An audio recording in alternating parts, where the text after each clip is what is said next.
आज के इस वीडियो में हम फिर से एक और नए क्वेश्चन पर डिस्कस करने वाले हैं। हम अभी डिस्कस कर रहे हैं बीएससी क्लास से रिलेटेड बायो इनऑर्गेनिक चैप्टर पर कुछ क्वेश्चन के बारे में।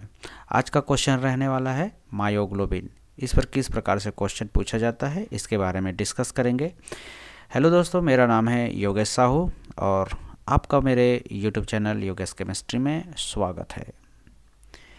तो देखते हैं मायोग्लोबिन क्या है और इसकी जो संरचना और कार्यप्रणाली क्या होती है इसका वर्णन करना है। इस पर अपने को नोट्स लिखना है।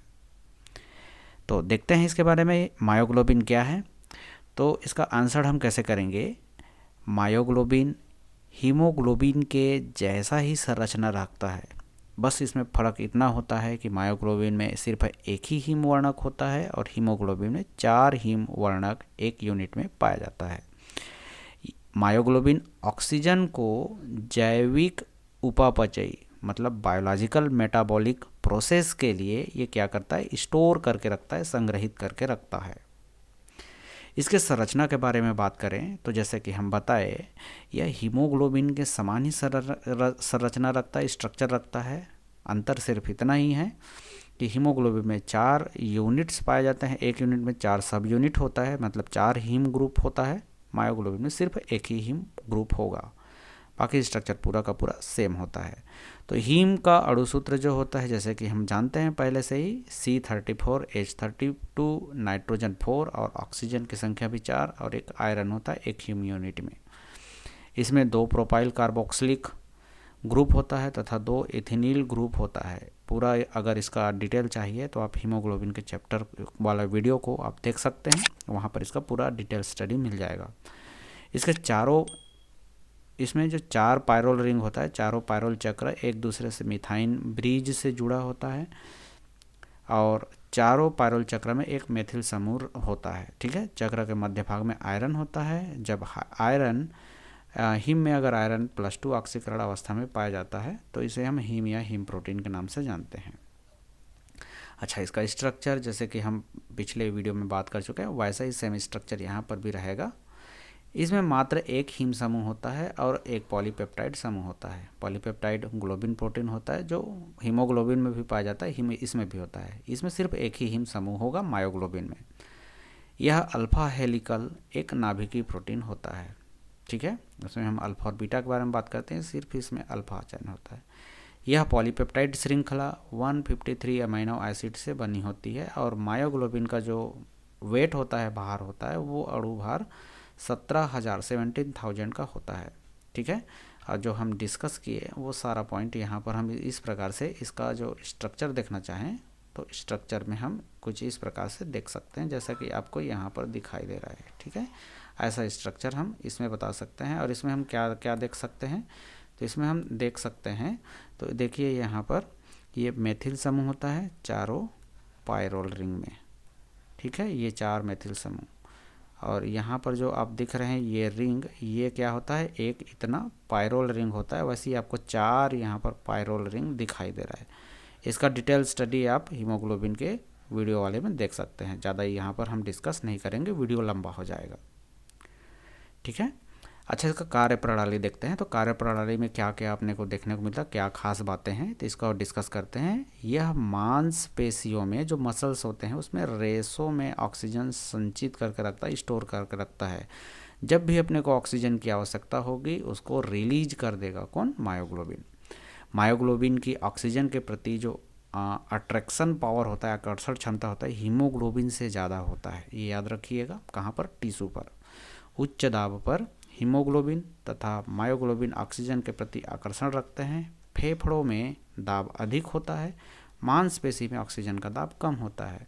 इसलिए यहाँ पर हीमोग्लोबिन ऑक्सीजन को टिश्यू में मुक्त कर देता है, रिलीज कर देता है, जिसे मायोग्लोबिन एक्सेप्ट कर लेता है और स्टोर करके रख देता है। ठीक है, हीमोग्लोबिन पीएच परिवर्तन के प्रति बहुत ज़्यादा संवेदनशील होता है। जबकि हम मायोग्लोबिन के बारे में बात करें तो मायोग्लोबिन उतना ज़्यादा पीएच से रिलेटेड नहीं होता है, मतलब वहाँ पर अम्लीय वातावरण है कि क्षारीय वातावरण है, उससे यहाँ पर उतना ज़्यादा रिलेशन मायोग्लोबिन का नहीं होता, लेकिन हीमोग्लोबिन का बहुत ज़्यादा होता है, जिसको हम बोहर इफेक्ट में भली भांति देख चुके हैं, अच्छा से डिटेल स्टडी कर चुके हैं। उसका भी वीडियो आप पिछले वीडियो में हम डिस्कस कर चुके हैं, उस पर जाकर देख सकते हैं। मांसपेशी में कार्बन डाइऑक्साइड के कारण पीएच का मान कम होता है, और जैसे ही पीएच का मान कम होता है, मतलब कार्बन डाइऑक्साइड की मात्रा ज़्यादा होती है, तो हीमोग्लोबिन आसानी से ऑक्सीजन को मुक्त कर देता है। जब हीमोग्लोबिन ऑक्सीजन को मुक्त करेगा, मायोग्लोबिन आसानी से उसको ग्रहण कर लेता है, क्योंकि उसका जो बाइंडिंग पावर होता है ऑक्सीजन के साथ वो बहुत ज़्यादा होता है। ठीक है, तो ये बस इतना ही इसका अगर मेन फंक्शन देखा जाए मायोग्लोबिन का, तो इतना ही ऑक्सीजन को पकड़ना है और ऑक्सीजन को स्टोर करके रखना है। बाद में जब ज़रूरत पड़ेगा, सेल जब मेटाबॉलिक प्रोसेस होता है, जब ये जैविक उपापचय क्रिया होती रहती है, तो जब ऑक्सीजन की आवश्यकता होती है तो ऑक्सीजन वहाँ पर यूज हो जाता है फिर। अच्छा, इसका रासायनिक गुण के बारे में बात करें तो रासायनिक गुण में हम देख सकते हैं, जैसे अम्ल क्षार से अभिक्रिया के बारे में बात करें तो अम्ल तथा क्षार, इनमें उपस्थित हीम ग्रुप जो होता है, हीम तथा ग्लोबिन, इसको क्या कर देता है, पृथक कर देगा। चाहे हीमोग्लोबिन हो या मायोग्लोबिन हो, हम उसको अगर अम्ल से या तो फिर क्षार से ट्रीट करें तो ये दोनों भाग अलग हो जाएगा। फेरोहीम ये +3 ऑक्सीडेशन स्टेट में चला जाता है, और ये ग्लोबिन। ठीक है, ऑक्सीजन से अगर क्रिया कराएं तो हीमोग्लोबिन मायोग्लोबिन के हेमी में उपस्थित आयरन आयन ऑक्सीजन के साथ उप सहसंयोजक बंध बना लेता है। ठीक है, ये जो 6 आयरन में 6 कोऑर्डिनेशन पाया जाता है, तो ये छठवां बोला जाए तो छठवां ऑक्सीजन के साथ ही कोऑर्डिनेट होता है, जिसको हम हेमी आयरन बोलते हैं पहले। उसके बाद ये ऑक्सीजन से बाइंड किया और ऑक्सी हेमी बना लेता है, जिसको हम हीमोग्लोबिन या ऑक्सी हीमोग्लोबिन के नाम से जानते हैं। ठीक है, अच्छा, अगर हम कार्बन मोनोऑक्साइड के बारे में बात करें, जैसे आपको पता होगा कार्बन मोनोऑक्साइड बहुत ही विषैला होता है। ठीक है, और ये ऑक्सीजन से ज़्यादा बाइंडिंग पावर रखता है, किसके साथ, हीमोग्लोबिन या मायोग्लोबिन के साथ।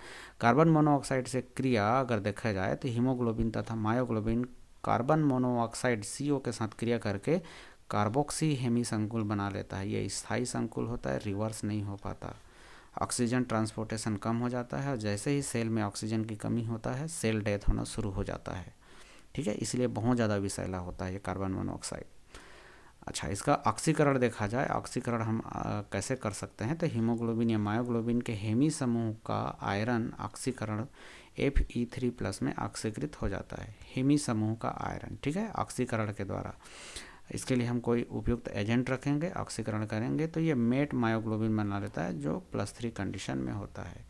तो इस प्रकार से हम जो मायोग्लोबिन होता है उसका, उस पर अगर आपको नोट्स लिखने के लिए बोला जाए, टिप्पणी करने के लिए, या इस पर क्वेश्चन पूछा जाता है, तो हम इस प्रकार से इसका डिस्क्रिप्शन दे सकते हैं। मेन आपका मायोग्लोबिन क्या है, तो इसका स्ट्रक्चर अच्छा से बनाना पड़ेगा, जिसके बारे में हम पिछले कई बार डिस्कस कर चुके हैं, और इसका कार्यप्रणाली, मेन कार्यप्रणाली आप जान चुके ही हैं।